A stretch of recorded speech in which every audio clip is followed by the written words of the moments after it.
Olá, Floripa, olá, Brasil, olá, mundo, eu estou aqui, André Patunas, e este é o programa Vida Inteligente, trazendo hoje um tema por lá, mais além de interessante, né? Os 9 níveis da personalidade. O que é isso?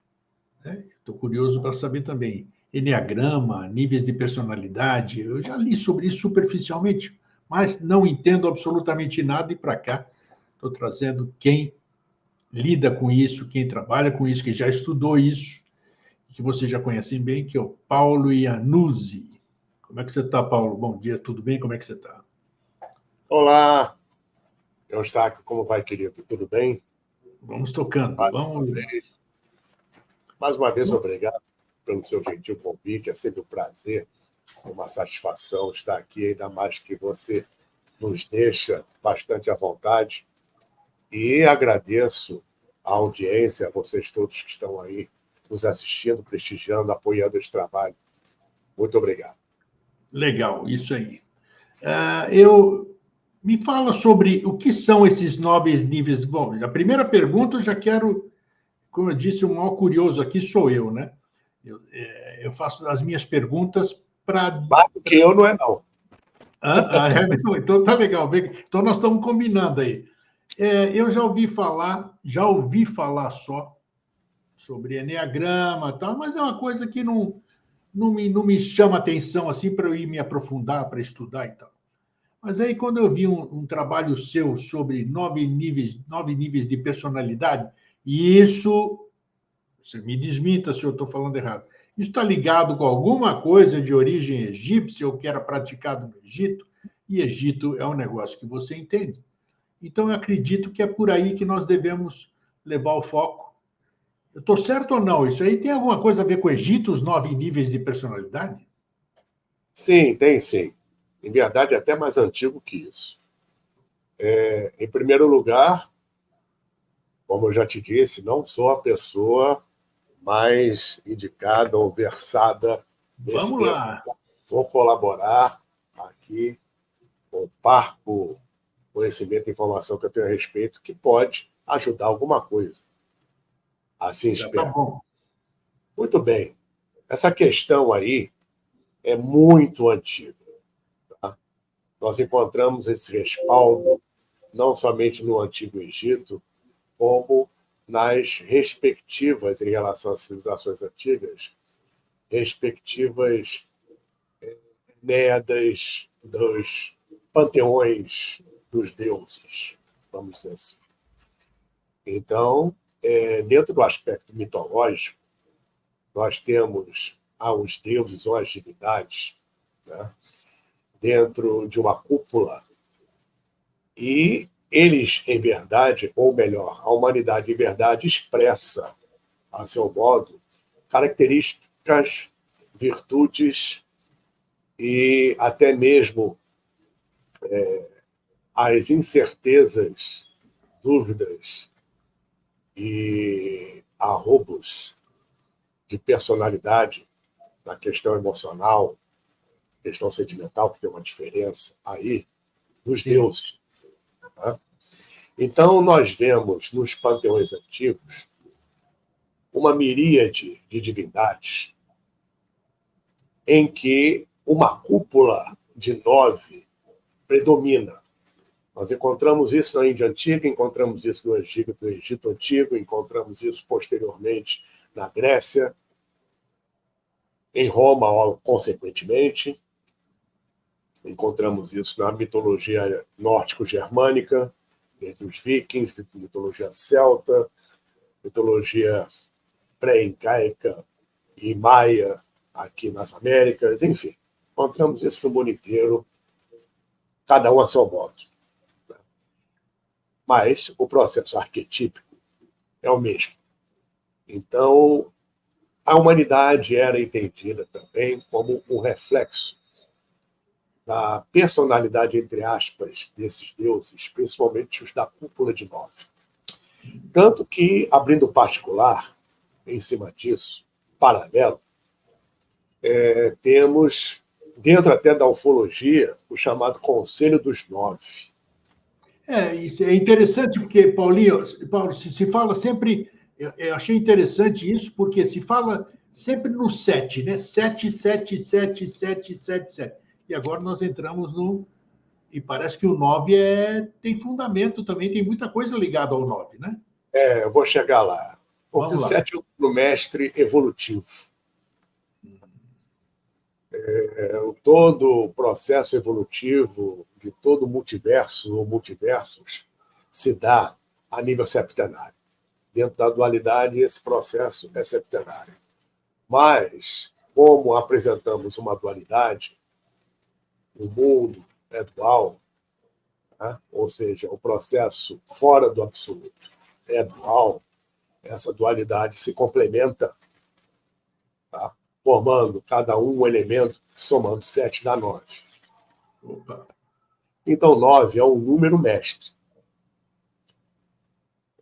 Então, dentro desses panteões antigos, e na ufologia em particular, temos o que é pouco entendido, pouco abordado, pouco difundido, a questão do Conselho dos 9, que seriam 9 grandes observadores cósmicos do planeta desde tempos imemoriais, e que eram entendidos nas civilizações antigas ou apresentados como deuses.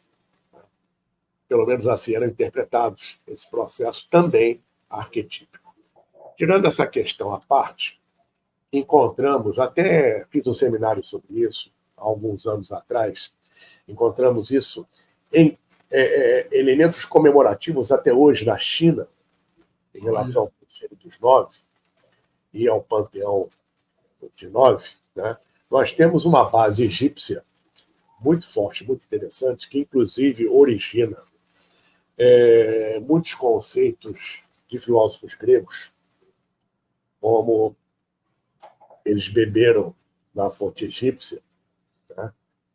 Como Aristóteles, Sócrates, depois Platão, Pitágoras, os neoplatônicos como Amon Sacas, principalmente Plotino na sua obra A Enéada.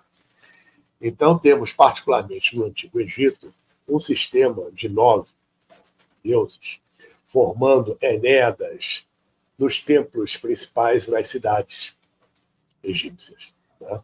Lembrando que, no Egito, as cidades eram formadas em torno dos grandes templos. E cada templo tinha a sua divindade principal de culto, o seu arquétipo, ou o seu, vamos dizer assim, por que não dizer orixá, né? Traduzindo-se por um outro entendimento, e um cerco de mais 8. Tá? Mais outras representações arquetípicas que se congregam numa linhagem específica relacionada àquele arquétipo principal, formando 9, o que depois ficou conhecido como as Enéadas. Cada divindade, como a humanidade é uma expressão disso, cada divindade, ela manifesta ou manifestaria um aspecto humano de personalidade. Sim. Ou seja, nesse conjunto de 9, e por que 9? Porque é um número mestre. O 9, ele é o somatório da Trindade. Da forma como nós entendemos a Trindade dentro das religiões, principalmente a religião católica, que essa ideia de Trindade dentro do cristianismo inicia-se no Concílio de Nicéia, principalmente pelos bispos de Alexandria, onde a manifestação trina de um ocorre, né? O conceito, em verdade, é muito mais antigo, pois temos no Oriente e no Antigo Egito, que também é Oriente, a chamada Trikaya ou Trimurti, ou seja, a manifestação trina de um único princípio. E essa manifestação trina você encontra em Brahma, Vishnu e Shiva na Índia, sob um outro aspecto, Osíris, Ísis e Horus no Antigo Egito, Elohim, Adonai, Tsabaoth, dentro do processo relativo até ao zoroatrismo também, e assim por diante. Transmilenar, hipermilenar, para lá de milenar, isso não é uma novidade recente, entre aspas, do Concílio de Nicéia, que fez esse processo baseado justamente nesses conhecimentos, mas sob uma outra ótica, sob uma outra função, sob uma outra finalidade. Então, quando você multiplica ou potencializa a trindade por ela mesma, você encontra o 9. Não é à toa que o arcano 9 do tarô é o eremita, o grande iniciado. E nós encontramos a correspondência relativa ao arcano 9 do tarô num dos caminhos da árvore sefirótica, da árvore da Kabbalah, caminho número 19, que une a Sefirá número 4, Hesed Tzedek, a Sefirá número 5, Gevorah, respectivamente, misericórdia e justiça, equilibrando o processo do universo inteiro, porque não existe justiça sem misericórdia, não existe misericórdia sem justiça. E esse caminho da árvore que une esses dois princípios, essas duas sefirotes, é o caminho que dá equilíbrio ao universo, que é o caminho do iniciado, é o caminho do autoconhecimento. E o autoconhecimento está encerrado, por exemplo, nos processos de conhecimento, informação e iniciação de uma pirâmide, como a grande pirâmide de Kelps, por exemplo, onde todas as relações matemáticas, numa redução cabalística, dá 9. Né? Então, 9 tem princípios místicos. Não confundir com misticismo, que é outra coisa. A mística piramidal, a mística do autoconhecimento e a mística do 9 estão intimamente entrelaçadas, porque são 9 manifestações personais evolutivas que cada um de nós temos, em princípio.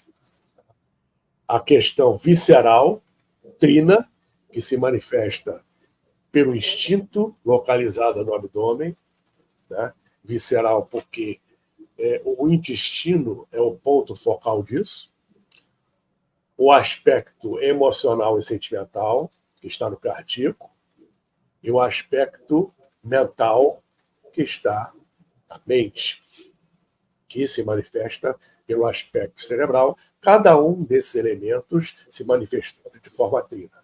3, 6, 9. Tá? Então, a partir desse conhecimento, nós temos, por exemplo, uma interpretação disso sob uma ótica platônica. Sim. Platão, ele coloca a questão relativa às 3 mentes, que nós conhecemos hoje como as 3 mentes de Platão. Mais uma vez, isso vem do Egito, reunindo um aspecto de Enéada, as 3 mentes de Platão, cada uma com 3 princípios, somando 9 princípios ou 9 personalidades. E o que isso significa? Significa, eu tenho dito muito isso em palestras, não adianta a sua busca pessoal, você não vai chegar muito longe nessa busca, nesse processo de autoconhecimento, de acordar, despertar não, despertar é uma coisa mais profunda. O desperto é aquele que tem consciência de si mesmo, o que é algo raro. Difícil. A maioria diz que tem consciência, mas não sabe nem do que se trata isso. Então não tem. O verdadeiro desperto, ele tem consciência de si mesmo. Então a maioria está acordando. Tá? E nesse processo, essa busca adianta muito pouco, quase nada, se você não equilibra ou não centraliza essas 3 mentes de Platão. Que são que é a mente que pensa, e dentro da mente que pensa, você tem a fala, um dos 3 princípios da mente que pensa, tá? Que é o raciocínio, a intuição e a expressão, a materialização disso tudo, que é a fala. Você tem a mente que sente, são sentimentos, são emoções e considerações. E a mente que age, puramente instintiva, de ação, que é a mente inferior. Sim. As três se complementam. A mente que pensa, a mente que sente e a mente que age. O que isso significa? Essa busca, como eu estava dizendo, de pouco adianta se você não centraliza isso tudo, como Platão colocava. E outros grandes iniciados ainda colocam ao longo do tempo, né? E os iniciados de antigas civilizações, principalmente egípcia, colocavam.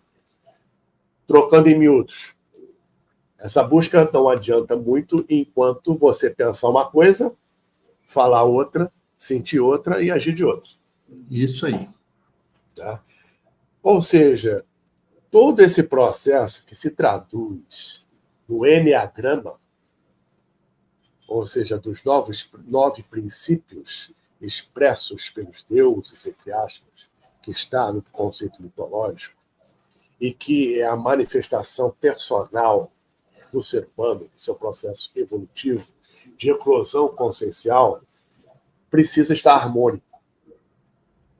E dentro desse conhecimento, ao longo do tempo, um dos ícones mais recentes, ou o ícone mais recente disso tudo, foi um grande mestre greco-armênio, Georgi Ivanovich Gurdjieff. Quem nunca ouviu falar, Gurdjieff, pesquise. Vale muito a pena.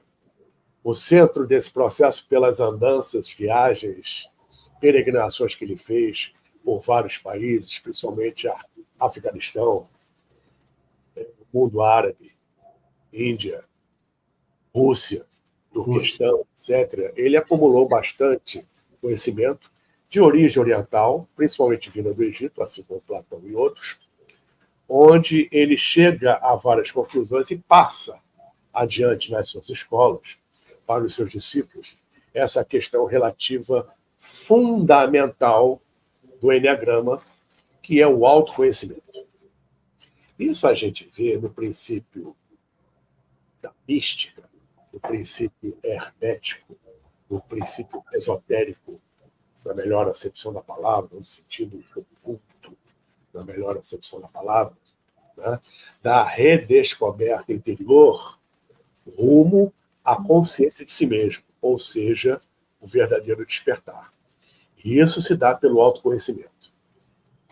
E vamos aos templos de Osíris, a própria esfinge, cuja reprodução de princípio você encontra escrito, está até hoje lá, aos pés do Monte Parnasso, em Delfos, o oráculo de Delfos, Sim. que diz: homem, conhece-te a ti mesmo e conhecerás o universo. Então, o princípio do Eneagrama básico, ou do estudo, aprofundamento e prática na harmonização das 9 personalidades, tem a ver com isso. É um princípio básico e profundo de autoconhecimento, do despertar verdadeiro. Então, Gurdjieff foi um grande mestre, e em cima disso foi elaborado um processo de decifra-me ou devoro-te. Isso. O axioma da esfinge, com respeito à redescoberta interior e redescoberta do eu, no processo da harmonização das personalidades, a partir daquela que predomina em você e o que você precisa trabalhar nas outras que você tem para essa harmonização. Em cima disso, foram criados vários métodos, os mais conhecidos.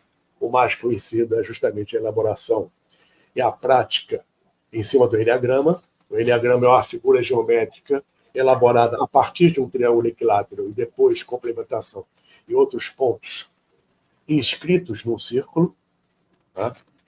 E isso se dá em vários pontos dessa figura do Eneagrama, onde cada ponto é uma personalidade, e trabalhando-se isso com uma técnica específica, você vai descobrir a sua predominante e como harmonizar o resto neste caminho. Inclusive, isso é utilizado muito hoje em departamentos de recursos humanos de grandes empresas. É verdade, é incrível isso. Empresarial, isso é utilizado, né? Onde se traça o perfil daqueles que trabalham na empresa. Tem gente que exige isso. Exige como esses... pode ser melhor explorado isso, como o indivíduo se autoconhecendo melhor explora isso para um trabalho mais eficiente, e essa redescoberta no sentido de harmonizar os outros itens que ou estão defasados, ou então não descobertos, mas que fazem parte do indivíduo, e como ele pode explorar isso melhor. Isso é utilizado, repito, hoje, a nível empresarial, como, traçando um paralelo, é utilizado no meio empresarial muito os princípios que constam do Bushido, né, do livro dos 5 Anéis, que foi escrito pelo maior samurai de todos os tempos, Miyamoto Musashi. Quem já leu o livro dos 5 Anéis sabe que isso é empregado já há muito tempo, assim como o Enneagrama, no meio empresarial. Mas essa utilização no meio empresarial, embora é limitada, porque abrange um aspecto objetivo, material, de vida encarnada física, né? O Enneagrama e esse estudo, evidentemente, ele é muito mais profundo, porque é uma descoberta interior pelo autoconhecimento. O Gurdjieff utilizava um exemplo que ele trazia do Oriente, e não se sabe a origem disso, se perde na noite dos tempos, que é muito conhecido, que é o exemplo da carruagem. Sim. Que é um perfeito processo de autoconhecimento que você começa a descobrir dentro do Enneagrama. O que é o exemplo da carruagem? Vocês devem conhecer. A carruagem tem os cavalos. Quem são os cavalos? Você é uma carruagem. Tá? Quem são os cavalos? É o seu emocional. A carruagem é o seu corpo físico. O cocheiro, o auriga, o condutor, ele é o mental, é a mente. E o passageiro? O que está na carruagem é o dono da carruagem. Quem está viajando ali dentro? É o eu interior. Nem sempre o eu interior consegue se comunicar com os cocheiros. Quando isso não acontece, ou quando o cocheiro não ouve o eu interior, ele vai tomar as rédeas e o mental vai determinar as rédeas, vai tomar as rédeas e determinar o caminho que ele considera melhor. E nem sempre é. Porque não está, naquele momento, havendo a plena comunicação entre o interior e a mente. Ele vai conduzir os cavalos. Se ele solta a rédea, ou acontece alguma coisa com o cocheiro, ou com a mente, ela se enfraquece e deixa o emocional agir, o cavalo não sai para onde ir. Ele simplesmente vai desembestado. Sim. Tá? E aí, sabe-se lá o destino que o cavalo, o cocheiro, o eu interior e a carruagem vão ter. Por isso que Santo Agostinho e Santo Inácio já diziam: sentir com a mente e pensar com o coração. Isso é interessante. Isso trabalha de forma harmônica, porque se só a mente trabalha, vai entrar num processo de frieza, desprezando o sentimento, que é diferente do emocional, e desprezando o processo intuitivo. Aí eu tive essa intuição, isso me veio, mas isso não é possível, isso foge a uma lógica natural, não é assim. Aí a mente entra, nada mente magicamente. Se você segue só o coração, você está arriscado seriamente a ir para o buraco. Você não tem rumo, não, que nem os cavalos da carruagem. Até se diz muito que quem segue só o coração, só movido pela paixão, ou seja, pela emoção, não pelo sentimento, depois vou explicar essa diferença, sim, está arriscado a entrar pelo buraco sério e levar quem estiver com ele.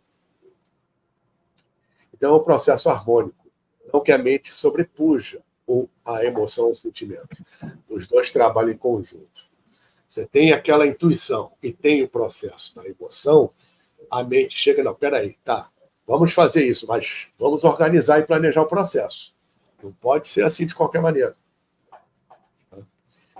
Então, isso faz parte do equilíbrio e centralização das três mentes de Platão, ou o autoconhecimento pelo Eneagrama, em que você vai começar a destrinchar os pontos ali do Eneagrama, por exemplo, onde você vai trabalhar seu autoconhecimento e se reconhecer.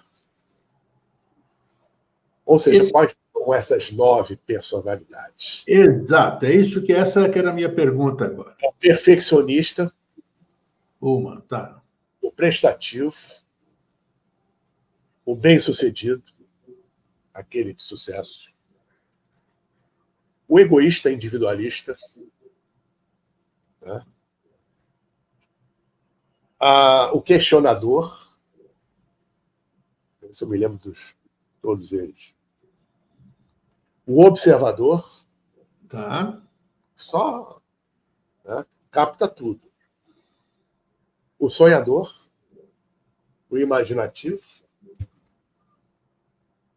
o confrontador, tá?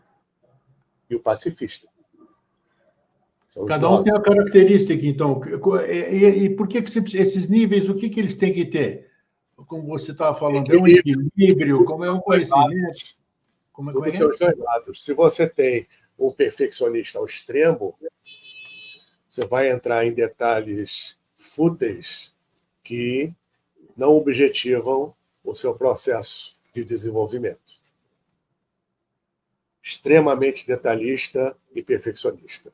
Se você tem isso defasado por uma desmotivação, por baixa autoestima, etc., você não preza pelo que aquilo que você está investindo e trabalhando, até em desenvolvimento interior, perdão, merece. Então, é uma questão de equilíbrio. Né? Prestativo, a mesma coisa. Né?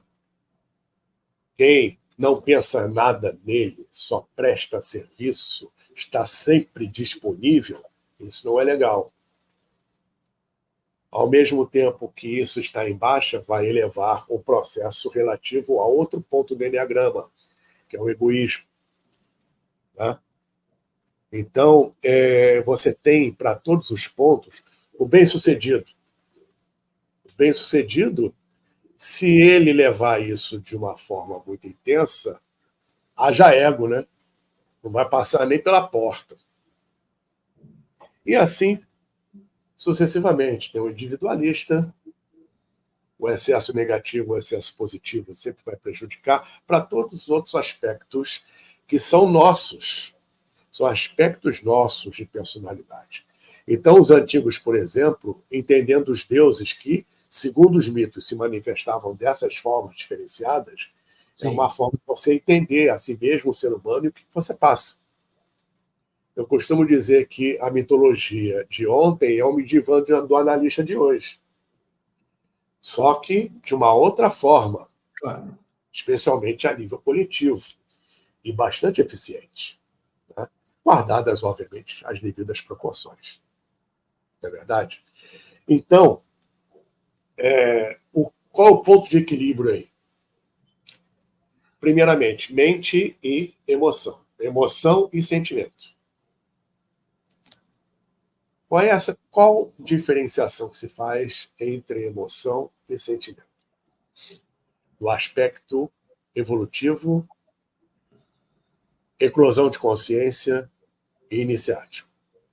Emoção geralmente está ligado à frequência baixa, lenta, egóica, egoística, passional. Uma emoção de uma frequência superior, altruísta, que compartilha, não pensa só em si, pensa no todo, e vibrando numa frequência alta, isso já é um sentimento. Então, o sentimento tem uma diferença para a emoção. A emoção propriamente dita, ligada ao processo passional, só te puxa para baixo. é o cavalo sem rédea da carruagem. O sentimento está ligado a um processo mental superior, conectado ao mental intuitivo, onde você valoriza o aspecto intuitivo, depois direcionado pela mente concreta. Esse somatório vivenciado aos poucos vai te levar à harmonização dos pontos que você tem, declarados no Enneagrama, exemplificados no Enneagrama, onde o seu processo de autoconhecimento aflora cada vez mais, e nesse desenvolvimento você tem cada vez mais condição, consciência e facilidade para centrar a mente que pensa, da mente que sente, da mente que age, de uma forma harmônica. Traduzindo isso, que é uma palavra fundamental nos dias de hoje, no processo de transição de eras que a gente passa e na eclosão consciencial para acordar e o posterior despertar. Qual é a coerência? Coerência com o que você pensa, com o que você sente, com o que você faz. Você está falando, os egípcios, eu estava vendo antes da gente conversar, eles não escreviam sobre isso. Nem sei quem é que lidava, quem é que fazia, quem determinava esses 9 níveis de personalidade, quem eram os dentro da hierarquia da civilização egípcia. Você pode falar sobre isso daqui a pouquinho. Eles não escreviam nada, eles passavam, era uma tradição oral. Esse ensinamento. Oral. Então, não tinha nada. Realmente o culto esotérico, até hoje, não como ontem, né? O verdadeiro processo místico se dá pela tradição oral, de boca para ouvido. Isso nas civilizações antigas, em civilizações como o Egito, era lei. Essa tradição oral, você recebe ipsilíteres aquele conhecimento, você desenvolve aquele conhecimento, porque é uma vivência que você recebe uma outorga, né? E tem o compromisso de, quando repassar exatamente como você recebeu. Aí é que está, fidelidade do ensinamento. Esse é o comprometimento do juramento iniciático. Não é você ocultar as coisas ou ser proibido de passar adiante conhecimentos e informações. Claro que, guardadas as devidas proporções, determinados conhecimentos são mais velados. Sim. Podem ser passados gratuitamente. Mas o comprometimento, o juramento, não é em cima disso. É em cima de você se comprometer em retransmitir exatamente o que e como você recebeu. Hoje em dia, o que a gente tem é cada um tirando as suas próprias conclusões, interpretações sobre conhecimentos que não cabem interpretações, dando seus rótulos pessoais e entendimentos pessoais. Resumindo, hoje, o que se faz? Muito. Chama abacaxi de abacate. Tenho dúvida. Aí complica. Escuta, porque determinados princípios que são cósmicos, não são antigos,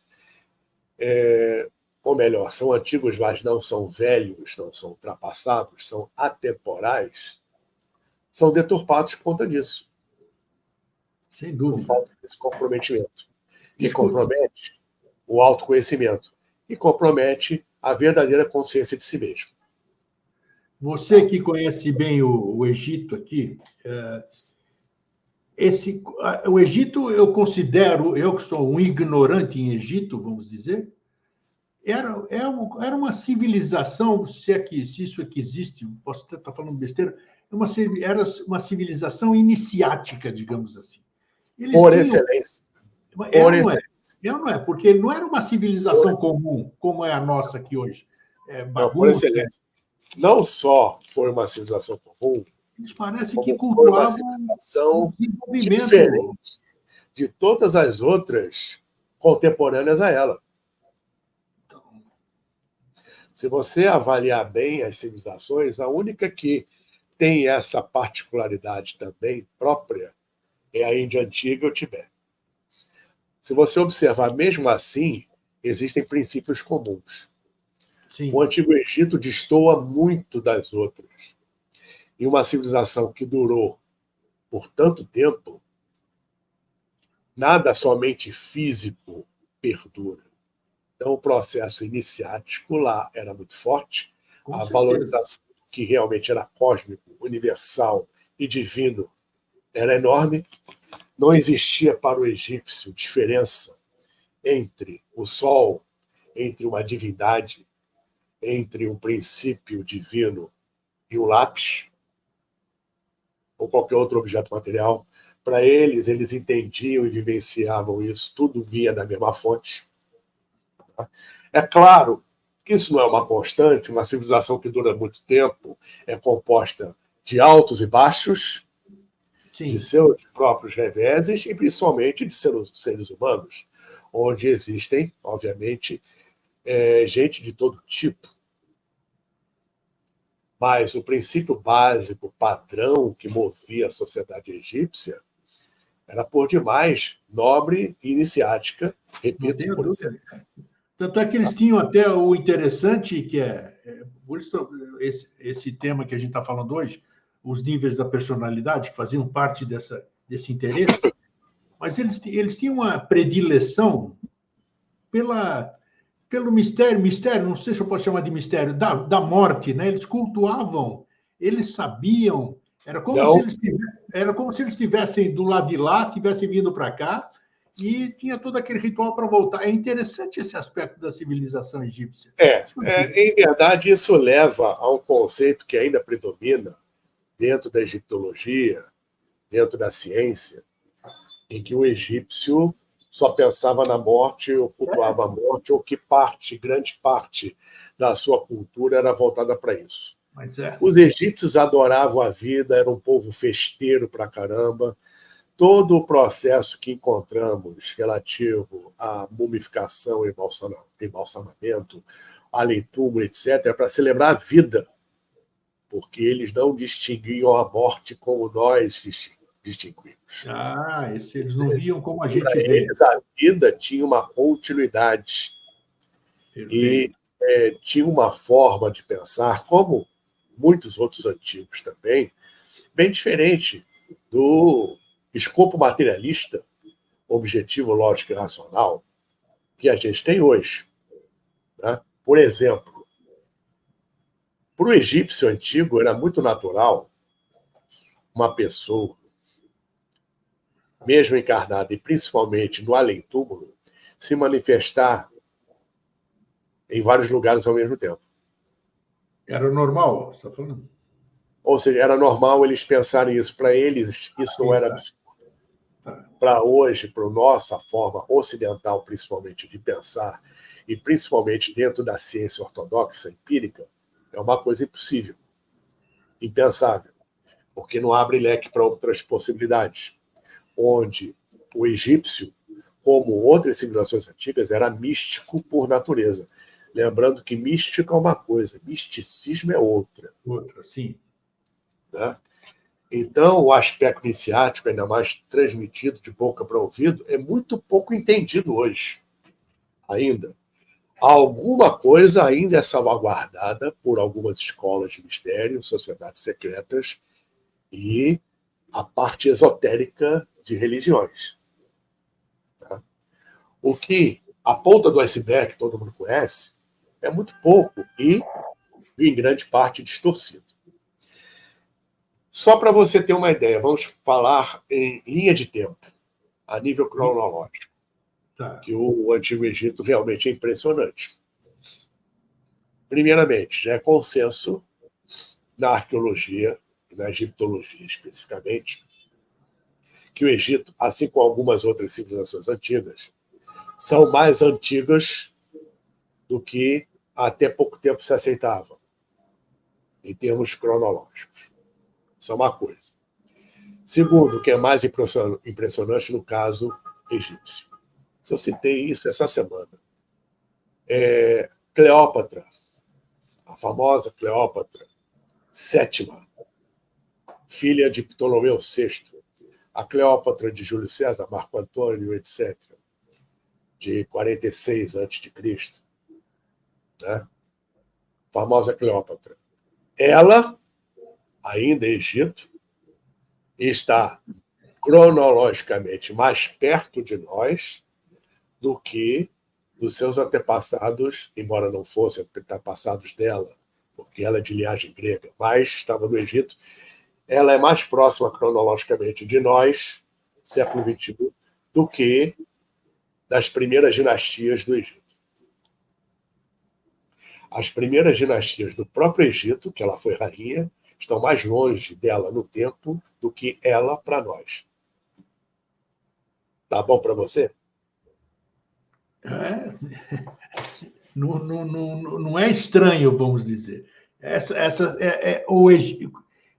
Aproveitando você aqui, a civilização qual foi a origem da civilização do Egito? A origem, porque me parece, né? Tem civilizações que a gente vê aí que foram constituídas de migrações e tal, e acabaram acontecendo.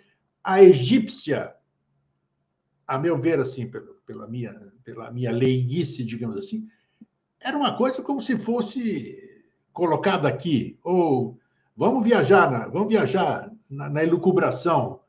Veio alguém de algum outro lugar, seja lá de onde for, do espaço, da Terra, do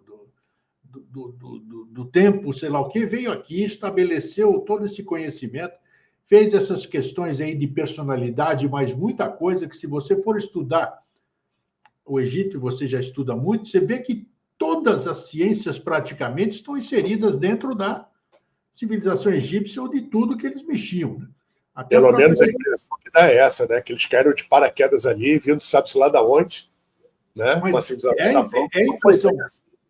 Essa é a impressão que dá. Então, Matheus, qual é a origem? Você tem alguma... Você pesquisa muito isso? Como é que surge? Como é que surgiu a civilização egípcia, vamos dizer? Olha, você tem um pupurri aí. Óbvio que nada aparece do nada. Sim. Mas o período, pré-dinástico no Egito, que é longo, que é um período pós-dilúvio, tá? Com o afundamento da última ilha Atlântica, Poseidones. Sim. O cataclismo Atlântico, ao longo do tempo, muito antes de Poseidones, ser uma ilha, existia já um planejamento de expansão que ocorreu no mundo inteiro, cada um a seu modo, onde encontramos elementos em civilizações antigas, elementos muito antigos, que têm um padrão no mundo inteiro, principalmente de construção. E você encontra esse padrão, tá? Depois de um determinado tempo, mudando, mas obedecendo ainda uma linha mestra.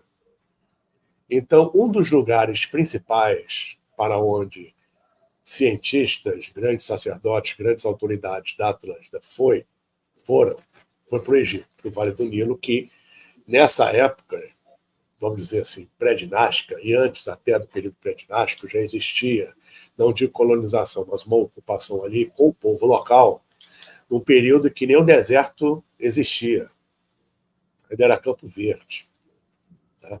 Isso, inclusive, a NASA confirmou, algum tempo atrás, que de 10.000 a.C. para trás houve uma mudança na corrente do Mediterrâneo que desertificou o Saara.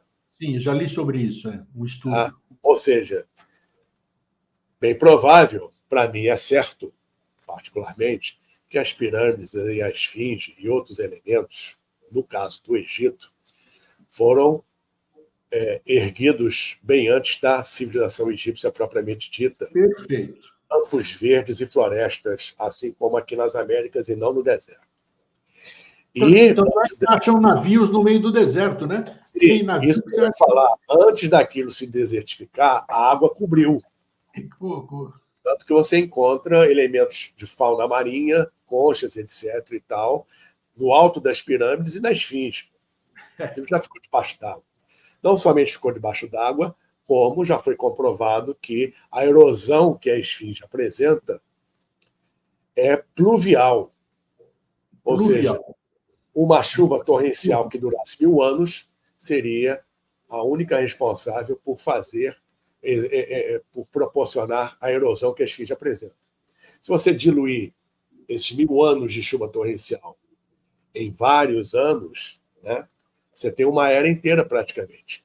Então, é bem provável que, para mim, repito, é certo que a esfinge e as pirâmides são muito mais antigas do que a ciência, a arqueologia e a egiptologia ainda preconizam, muito mais antigas, anteriores à própria civilização egípcia, que ainda estava em formação nessa época, estimulada pela migração e ocupação de gente que vinha da Atlântida. Gente essa que já tinha um grande conhecimento, muito desse conhecimento vindo de fora. Tanto que você vê em Marte, embora a ciência negue, está cheio de pirâmide lá.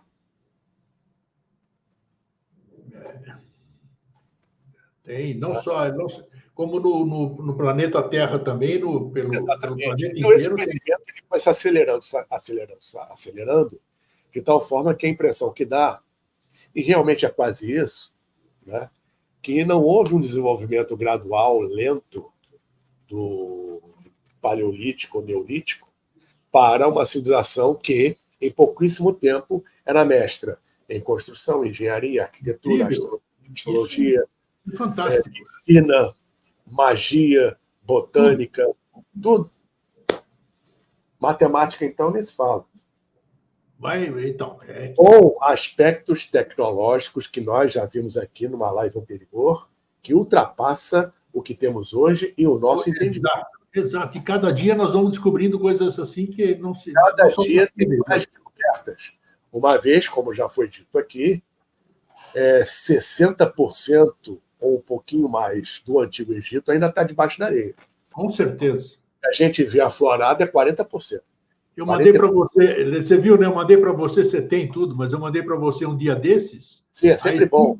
A esfinge só com a cabecinha de fora, né? Estava tudo embaixo da terra, da areia. Imagina Pedro II, quando chegou lá, encontrou a esfinge nessas condições. Então, e não só ele, muito antes dele, em aproximadamente 1450, 1500 a.C.,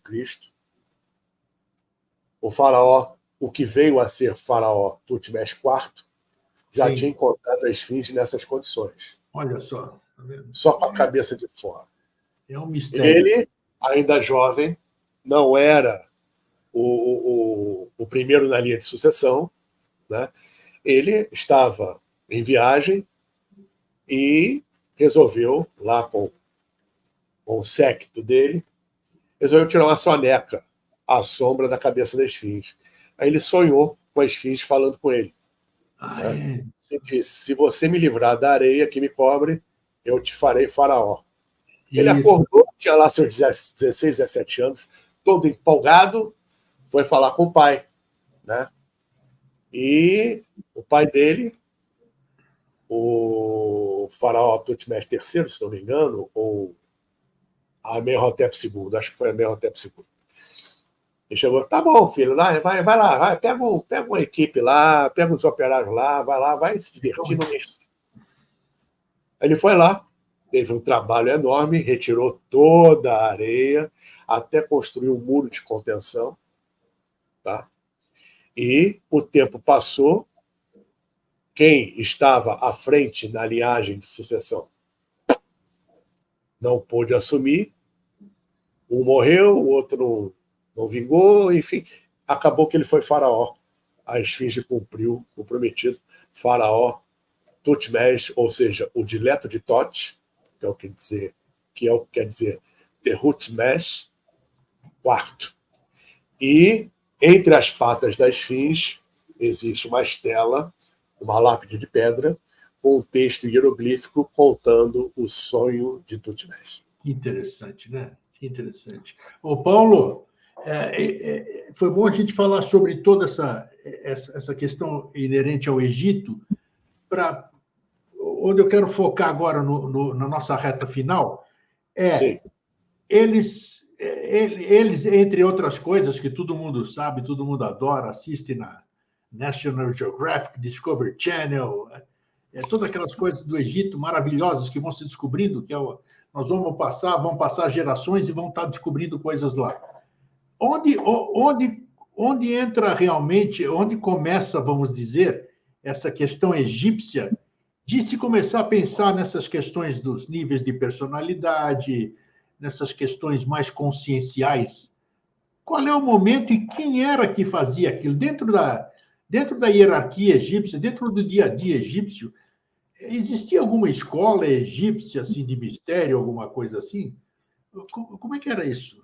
Olha, eu sinceramente não sei, não tenho a menor ideia. É um processo que se perde no tempo. É mesmo, né? O Egito ele dá, em alguns aspectos, continuidade a escolas iniciáticas que surgiram na Atlântida e até mesmo parte de sua simbologia hieroglífica, como, por exemplo, a cruz ansata. O An é atlântico, não é egípcio. Assim como outros elementos.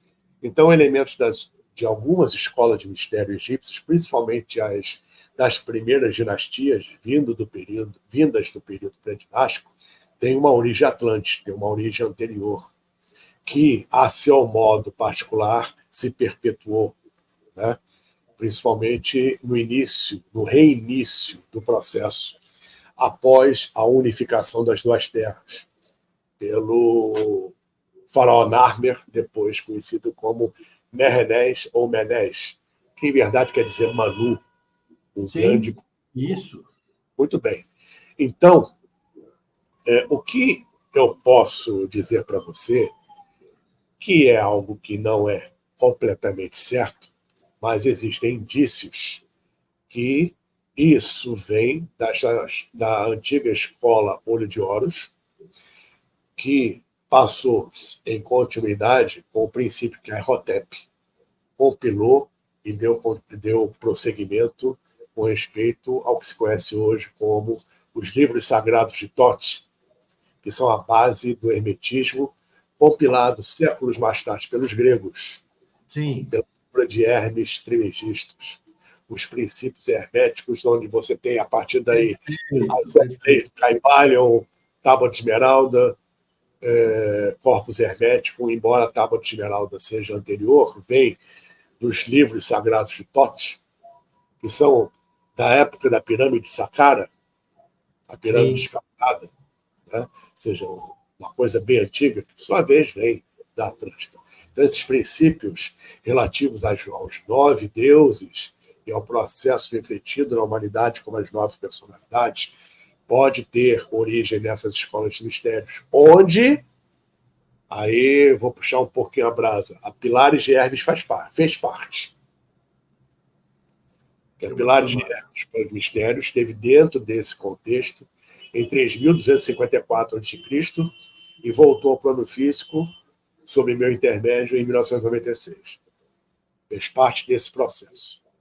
Ou seja, dentro desse pacote, vamos dizer assim, você encontra uma origem que você não sabe de onde veio, que se perde na noite dos tempos, mas que tem uma linha. Você pode seguir, mas não encontra com precisão aquilo que você... A minha intuição me diz que o Egito, né, é um remanescente Atlante, né? É muito similar ao que a gente ouve falar. Com certeza. Fora as almas que vieram para cá em transmigração e que claro. o seu processo evolutivo, né, de aprendizado, recondicionamento ético, moral, energético, consciencial em vários lugares do planeta, inclusive no Egito, mas que, ao contrário do que muitos pensam, não determinou o potencial que o Egito tem. Assim como, embora a civilização como um todo cumpriu o seu papel e eclodiu, existem muitos, mas muitos elementos dali, daquela época, daquele lugar, encarnando por aí, hoje. Mas o Brasil está cheio. Acredito, só precisam se manifestar, né? Porque tá difícil a nossa civilização. Como bom egípcio, não vai se manifestar abertamente, ou já tendo uma consciência desse Não, processo, claro, com certeza. o anonimato impera. Não Impera. só no Egito, Foi o que a gente falou agora há pouco de se manter a tradição oralmente, na quietude. Sim, isso se mantém. Muita Então, coisa se mantém. não, mas E não é só uma questão egípcia, é uma questão planetária, porque você tem várias escolas, vários princípios, várias sociedades nessa tradição oral que, em verdade, fazem parte de um processo só. bom, eu Você acho que tem essas escolas no Egito, principalmente no Tibete, na antiga Índia, na Mongólia, e até antes, perfeito. especialmente no Brasil. Então, Templo de Ibis, por exemplo. Muito antes da manifestação física de Shambhala na Mongólia, tivemos o templo de Ibis aqui no Brasil.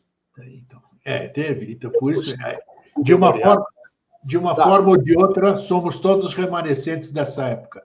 Com consciência ou sem consciência, nós estamos aí. É isso que a gente tem que buscar, essa identidade com o Quem não é passado. diretamente dessa época está ligado à linhagem.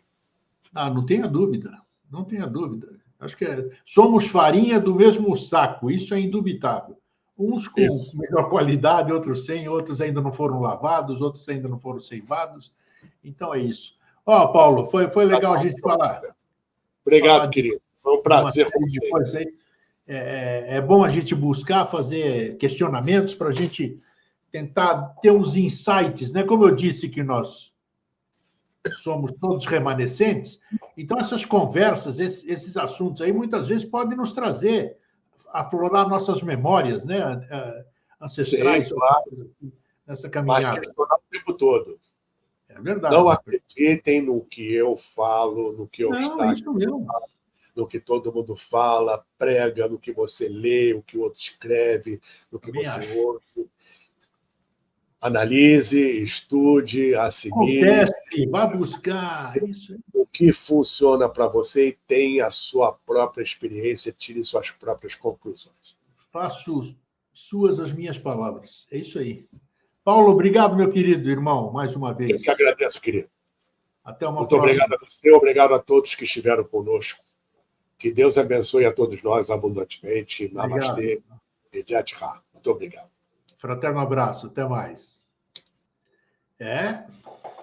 São mistérios gostosos, né? A gente conversa isso aqui, aí você fica na egrégora que foi formada, e é um momento bom, né? Depois que termina o programa, a gente está ainda com as imagens mentais que a gente cria enquanto fala, é um momento de realmente ir buscar mais.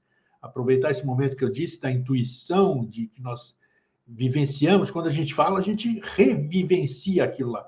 Então é momento para a gente ter algumas respostas. Tente aí, antes de fazer a sua naninha. Fraterno abraço, feliz sempre e até a próxima semana. Tchau.